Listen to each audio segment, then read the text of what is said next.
marka hore akhwaani aad baad u mahadsantihiin.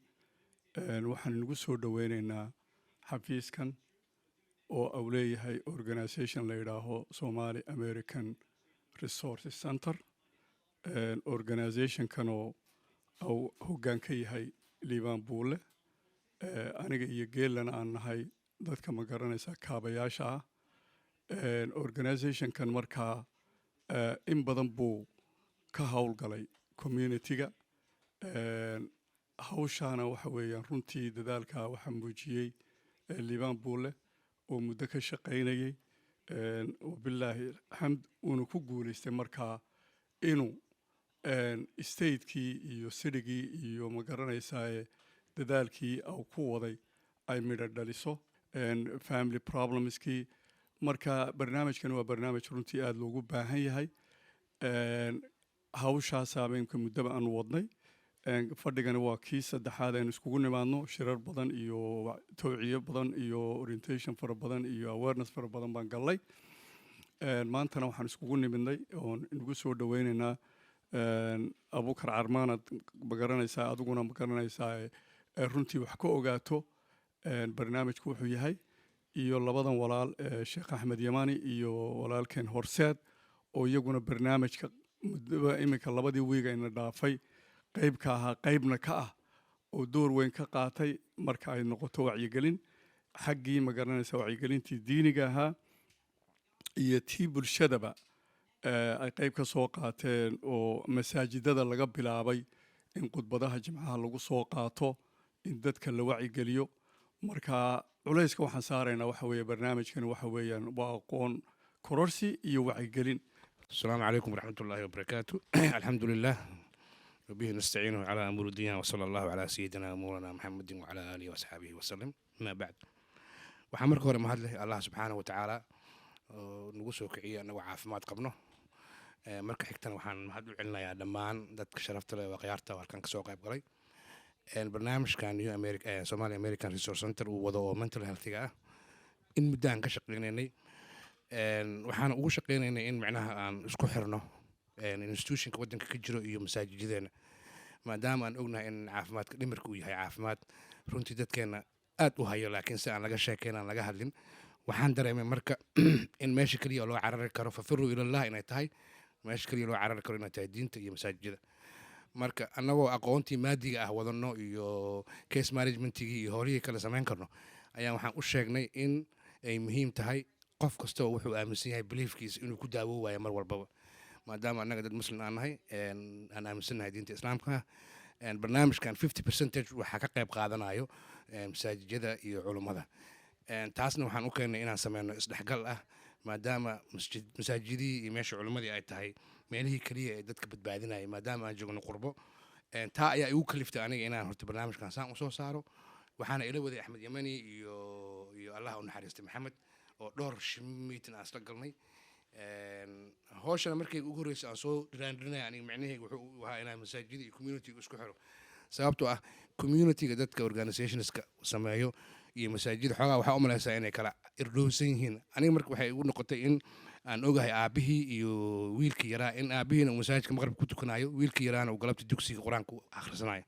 marka in meeshii family value-gu dhan meesha muhiim inay tahay saasaan u gartay. saasaan barnaamijkan usoo saaray, saasaan idinku soo bandhigay. waxaan rajeynayaa oo ilaahay ka rajeynaya inuu noqdo midkii ugu horreeyey oo lagu guuleysto. waana ongoing, sanad walbana wuu noo soconayaa. waxaan ku faraxsanahay in maanta aan la joogo dadkii magaalada ugu aqyaarsanaa dhinaca diinta, dhinaca maadiga ah. ilaahayna idin sharfo saad uga soo qayb gasheen hawshaana aad u qaadan doontaan. waana ka baxaya. wassalaamu calaykum waraxmatullahi wabarakaatu. السلام عليكم ورحمة الله وبركاته. aad baan idin salaamayaa dadka ka soo qayb galay saaka xafladan qiimaha badan leh.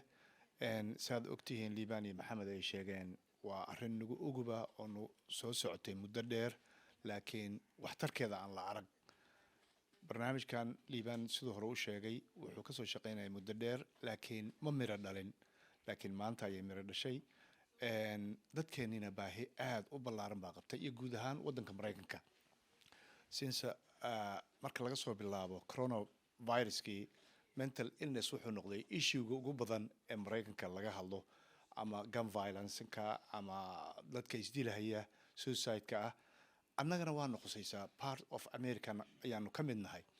Marka insha allahu barnaamijkan waxaan rabnaa inaan uga faa'iideeyo dadka yaga iyo dadka soo galootiga ah oo magaalada nala degan, maaha Soomaali kaliya, waa dadka soo galootiga qaxootiga New American ka la yiraahdo, ama Somali American ha noqdo, ama Gabon ha ka yimaado, ama Guinea ha ka yimaado, ama Nepal ha ka yimaado, waa dadka ajnabiga ah inaanu iyagana wacyigelintii aanu gaarsiino oo awareness-kii aan gaarsiino meel walba. barnaamijkaana intaas ku qotoma marka hore waa awareness, in dadku ay caadi u dareemaan cudurkan inuusan ahayn mid ceeb ah oo asaga keli ku ah. qofka haddii la yidhahdo waa waalan yahay, ceeb bay ku tahay, cudurrada kalena waa u sheeganayaa. marka bal inaan ceebta ka qaadno cudur la daweyn karo inuu yahay, inaan masaajidadii ka sheegno, haddii dhakhaatiirta ay ka baqayaanna aan u aragno caadiya, ama meelo session oo gaara aan u samayno, aan niraahno waxan waa la daweyn karaayo, wax dhibaataa male, waa cudur ku haya. hooyooyinkii walaalaheen maalmihii ugu dambeysay, sanadkii ugu dambeysay haddeer aad buu usoo batay, caruur la qaadanayo, naaga caruurtooda gas station uga tegahaya, ilmo 20 iyo dhowr oo dhintay, ama overdose ha noqdo ama drug ha noqdo, iyo depressionka waa isla socdaan. waxaa dhan depressionkii, overdose-kii iyo mental illness-kii halkaas isu bedelayaan. marka walaalayaal aad baad mahadsantihiin mar labaad inaan kasoo qayb gasho. Abuukar Carmaan mar walba kusoo dhaweynaynaa, nin qaali bulshada ku ah baa tahay oo laga yaqaano oo waxtar weyn u noqon kara barnaamijkan. insha allahu inuu guuleysto ayaanu ka wada shaqaynaynaa. idinkana party of guuleysaad ka mid tihiin, inaad nala wadaagtaan oo aad nala qabataan intii awoodiina ah. horta walaalahan aaday u mahadsan yihiin, liibaan iyo geeli maxamed. waa barnaamij oo runtii aad loogu baahan yahay. bilowgan aad bilowdeen, gaar ahaan inaad horta ka hadlaysaan xanuun oo aada u fiday. keliya ma aha jaaliyadeenna iyo mujtamaca, xataa New Americanska keliya ma aha. sidaan ognahayba waddankan aan ku noolnahay, the Prozac Nation waxaa la qoray ku dhowaad 15 sano 20 sano ka hor buugga ahaa. macnaha in Prozac waa wada naqaanaa, kaniiniga ay depressionkii u qaadanayeen. waa nationkii oo dhan asaas noqday macnaha. marka waa xaqiiqo jirto. UN estimate-kana waxay leeyihiin yani sanooyinka soo socda inuu guri kasta saameynayo, guri kasta oo mental health, macnaha xanuunka dhimirka, inuu guri kasta saameyn doono. marka waa wax aad iyo aad yani runtii u baahan in oo lasaga kaashado. waxaadna aad si gaar ugu mahadsantihiin runtii yani inaad approachkiina ama qaabkaad u wajahaysaan uu yahay mid ah keliya midaan ahayn oo yani aanan ahayn daaweyn keliya oo dhinaca medicineka, laakiin aad rabtaan inaad ku soo xirtaan masaajidada iyo qofkii faithkiisa. aniga horaan volunteeran waxaan ka ahaan jiray suicide prevention of Central Ohio about 5 sano saasaan volunteer u ahaa.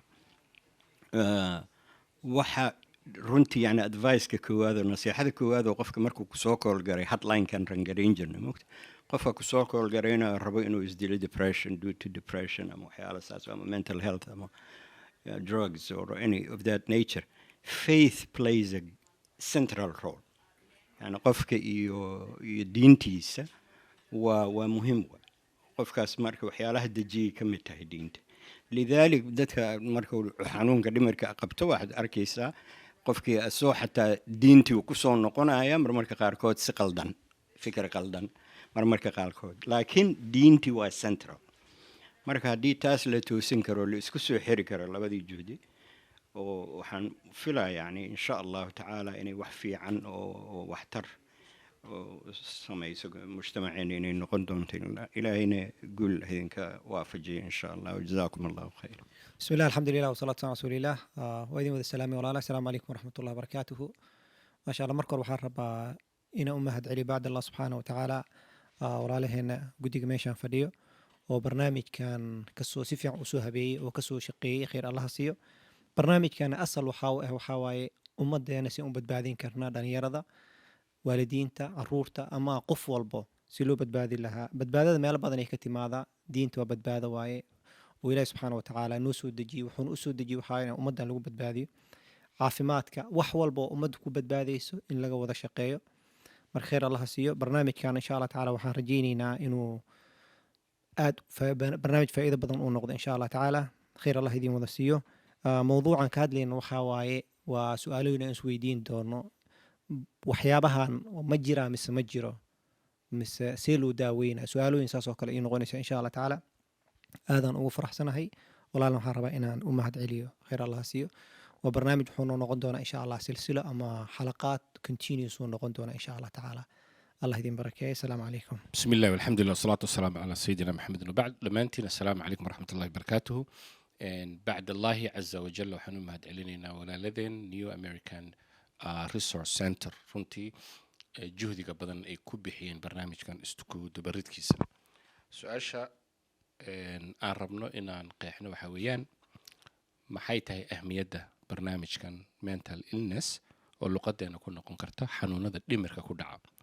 marka insha allahu ahmiyadda aan ka leenahay waxa weeye kow in bulshadeena ay ka gudubto in marka koowaad cudurrada loo kala qaybiyo cudurrada xunxun ee dadka xunxun ku dhaca iyo cudurrada fiifiican ee dadka fiifiican ku dhaca taas waxayna dhexal siisay bulshadeena haddii maanta lagu yiraa imise qof baa dhiikar qabtaa ama sokor gacantay taagayaan laakiin haddii la yiraa imise qof baa ehelkood ama family memberskooda xanuunada dhimirka ku dhaceen way xishoonayaan maadaama aan ka aamusnay waxay keentay bulshadeena runtii inuu burburiyo waxaan marka ahmiyadda aan ka leenahay waxa weeye kow in la qeexo in xanuunada dhimirka ku dhaca ay la mid yihiin kuwa jirka ku dhaca mental illness is just like physical illness in ka wadaada ahaan in ay ka mid yihiin un xanuunada iyo imtixaanaadka ilaahay xaggiisa ka yimaada qofkuna ajar ka helayo sidoo kalena islaamku uuna farayo wax walba daw leeyahay musiibo kasta xanuun kastuu ilaahay soo dejiyo rasuul sal slam wuxuu yidhi daw leeyahay in dadka marka loo tilmaamo meeshay ka heli lahaayeen